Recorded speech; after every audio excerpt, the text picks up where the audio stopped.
भगवान श्री कृष्ण का नामकरण संस्कार हुआ। नामकरण के बाद कुछ दिन व्यतीत हुए और अब भगवान चलने लगे। वेद व्यास जी भागवत जी में लिखते हैं, कालेन व्रजताल्पेनो गोकुले राम केशवौ जानुभ्याम शहपाणिभ्याम रिंगमाणौ बेजबहतु।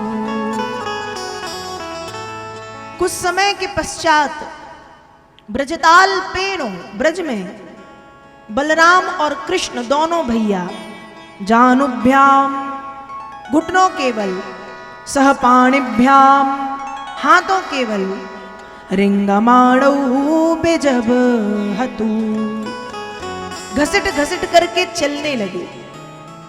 मैया यशोदा ने पैरों में घुंघरू वाली पायल और कमर में करधन पहनाया। भगवान श्री कृष्ण ब्रज के कीचड़ में चलते थे। अब मैया खूब नहलाएं, खूब अच्छे से तैयार करें, और भगवान जब कीचड़ में जाके खेलते थे तो मैया कहती हैं कि लाला, लगता है पूर्व जन्म में तू सुअर था, तभी तो सुअर के जैसे दिन रात मिट्टी में कीचड़ में खेलता रहता है। तुझे मिट्टी बड़ी पसंद है, तुझे कीचड़ बड़ा पसंद है। तो भगवान भी बलराम जी से कहते हैं कि देख लो भैया, हमारी मैया तो ज्ञानी निकली, मैया तो जानती है कि मैं सुअर था, ज्योतिषी निकली। अच्छा, भगवान सुअर थे या नहीं थे? थे ना। भगवान का 23 अवतारों में से जो दूसरा अवतार हुआ है वो सूकर के रूप में, बराह के रूप में, और बराह अवतार धारण करके हिरण्याक्ष का वध किया और ब्रह्मांड में पृथ्वी की पुनः स्थापना कराई है। तो मैया कहती है, लाला लगता है तू पूर्व जन्म में सुअर था। तो भगवान भी कहते, देख लो मैया तो बड़ी ज्ञानी है। ब्रज के कीचड़ में भगवान खेलते हैं। और अब थोड़े जब और बड़े हुए तो कन्हैया इतने उपद्रवी हो गए कि गोपियां शिकायत ले लेकर के आने लगी। एक दिन की बात है, सुबह सुबह कम से कम 15 गोपियां आती हैं और मैया यशोदा से कहती हैं, वत्सानुमुंचन क्वचद समये क्रोश संजात हासः स्तेयं स्वादवत्यदधिपया कल्पितै स्तेययोगै मर्गान् भोक्षण विभजति सचेननाति भाण्डं भिनत्ति द्रव्यालाभेशग्रह कुपितो यात्युत्कोस्यतो का।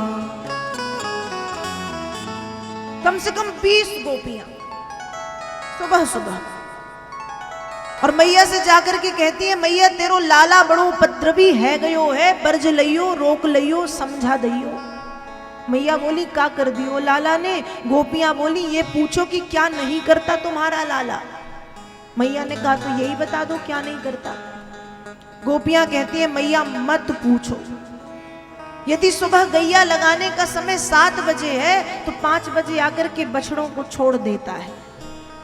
गोपियां कहती हैं, बछड़े छोड़ता है। मैया बोली, ये तो घर पे भी करता है। कन्हैया ने देखा गैया लग चुकी है तो बछड़े छोड़ देता है। गोपियां बोली, घर पे सही करता है, हमारे यहाँ उल्टा करके आता है। गाय लगाने का समय 7 बजे तो 5 बजे सुबह से बछड़े छोड़ देता है। अब बछड़े गैया का सारा दूध पी जाते हैं और फिर जब हम गैया लगाने बैठती हैं तो गाय हमें लात मारती है। दूसरे दिन कुछ गोपिकाएं फिर पहुंची, मैया तेरो लाला तो पूछो ही मत। मैया बोली, आज क्या किया? कहा, मैया यदि माखन छीके पे रखा होता है तो उसकी एक सीढ़ी बनती है, नसैनी, पहले 8 फिर 6 फिर 4 फिर 2 फिर 1, और तब भी यदि मटकिया को नहीं पाया तो एक लकड़ी से मटकिया में छेद कर देता है। माखन गिरता है, खुद भी खाए और सबको भी खिलाए। हमें डर लगता कहीं कन्हैया गिर ना जाए, पर इस दुष्ट को डर नहीं लगता कि मैं गिर जाऊंगा। तीसरे दिन कुछ गोपिकाएं फिर पहुंची, मैया जिसके घर में तुम्हारा लल्ला पहुंच जाए उसके घर की स्थिति हम क्या बताएं कैसी होती है। मैया बोली, बताओ कैसी होती है? कहा, अकेले तो आता नहीं है, खुद के जैसे कम से कम 10-12 साथ में लाता है। फिर गैया के बछड़े, कुत्ते के पिल्ले, छोटी छोटी सी बिल्ली, बंदर बंदरिया सबको लेके आता है। खुद तो खाए खाए, इनको भी खूब खिलाए। तो जब जीत जाती है पूरी फौज घर से, तो घर की स्थिति ऐसी होती है कि घर समेटने में पूरा दिन निकल जाता है। चौथे दिन कुछ गोपिकाएं फिर पहुंची। मैया जब खूब सारा माखन खा लेता है और खिला देता है, तो अंत में भांडम भिनकती, बुजुर्गों के हाथ की बनी बड़ी बड़ी मटकियों को ये फोड़ देता है। मैया तेरो लाला बड़ो उपद्रवी है गयो, मैया रोक लो, मैया समझाओ, बहुत उपद्रव करता है। गोपियां शिकायत ले लेकर के आती हैं, इतने उपद्रवी हो गए भगवान। और इतना उपद्रव, एक दिन सुबह सुबह की बात है, एक गोपी आई। सुबह सुबह की बात है, गोपी आई। मैया ने उसको देखते ही कह दिया कि गोपी तू तो झूठ बोलने आई है।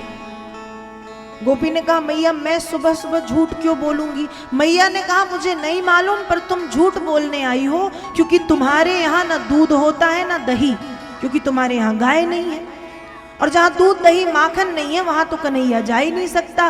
गोपी कहती है मैया पहले मैं भी यही सोचती थी कि कन्हैया मेरे घर कभी नहीं आएगा, लेकिन पता है मैया आज सुबह क्या हुआ। मैया ने कहा मुझे क्या पता, तुम बताओ क्या हुआ।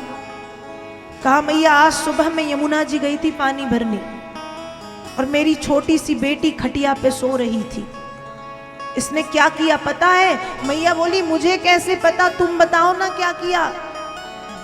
गोपी कहती अरे मैया मेरी बिटिया की चुटिया खटिया के पटिये में बांध दी। क्या किया, बिटिया की चुटिया खटिया के पटिये में बांध दी, और कान में कह गयो हौआ। हौआ मतलब भूत, ब्रजभाषा में भूत को हौआ कहते हैं। तो कहा कान में कह गयो हौआ।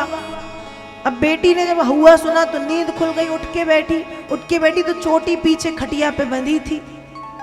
अब जब उठने की कोशिश करे तो चोटी बंधी तो बाल खिंचे, तो उसे लगा पीछे से उसको भूत ने पकड़ लिया चोटी उसकी।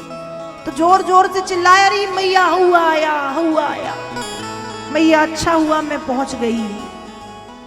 मैंने कहा बताओ सुबह सुबह हौआ कहाँ से आ गया। मैया तब मैंने देखा तो तुम्हारा ये छोटा सा हौआ वहां से निकल करके भागा। तो मैया जिसके यहाँ माखन होता है उसको तो छोड़ ही दो, जिसके यहाँ कुछ नहीं होता उनके घर में जा जा करके भी पता नहीं क्या क्या करके आता है। मैया तेरो लाला बड़ो उपद्रवी है गयो, मैया रोको, मैया समझाओ, बहुत ऊधमी है तुम्हारा लाला।